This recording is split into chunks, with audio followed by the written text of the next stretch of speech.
La honte, ça coûte cher. C'est parce qu'on t'a appris à avoir honte de toi que tu n'y arrives pas, que tu ne t'en sors pas financièrement, voire même que tu t'enfonces toujours plus. Salam alaikum, shalom aleichem, que la paix soit sur toi. Je me présente pour celles qui ne me connaissent pas encore. Je suis Malika de Riche, écrivaine, renteur dans l'immobilier éco-responsable et stratège budgétaire. Je le répète, c'est parce qu'on t'a appris à avoir honte de toi-même que tu n'y arrives pas. Et parce que tu as honte de toi, tu tournes en rond dans ta vie, tu ne sais pas prendre des décisions seul, les problèmes s'enchaînent et tu n'as jamais assez d'argent.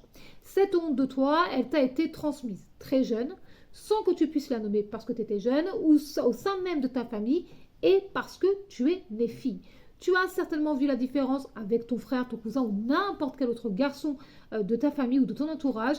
Toi, tu devais te plier aux ordres, ne pas trop bouger, ne pas trop parler, ne pas déranger, ne rien demander. On te faisait souvent les gros œufs et on te rappelait systématiquement à l'ordre d'une manière ou d'une autre, tandis que les garçons, c'était très différent. Quand un garçon faisait exactement la même chose que toi, il était encouragé et même applaudi comme si lui apportait joie et lumière, tandis que toi, tu plombais l'ambiance par le simple fait de ta présence. Oui, c'est horrible et c'est injuste et non, on ne va pas pouvoir retourner en arrière pour changer ça, ni même améliorer les mentalités. Par contre, maintenant, tu sais que ce malaise avec lequel tu vis depuis des années, depuis toujours presque, que cette sensation étrange et désagréable que tu ressens dès que tu veux te lancer dans un nouveau projet vienne de cette honte de toi apprise, parce qu'elle est stockée dans ton corps. Pour sortir de ce cycle infernal, tu dois reprendre le contrôle, réécrire ton histoire, libérer les tensions en apaisant ton système nerveux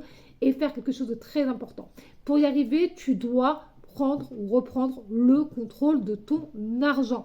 Ton argent et ta vie t'appartiennent. Ne laisse plus jamais, plus personne te dire ce que tu as le droit d'en faire ou pas, ce qui est bon ou pas, ce qui est digne d'une femme ou pas. Ton argent t'appartient. Ta vie t'appartient. N'être femme n'est pas un péché, une tare ni une honte. Je t'apprends à reprendre le contrôle de ton argent dans le podcast Fini les dettes chaque mardi à 14h. Le podcast Fini les dettes, c'est le podcast dans lequel nous parlons d'argent entre femmes sans tabou ni langue de bois chaque mardi à 14h. Abonne-toi, bye bye!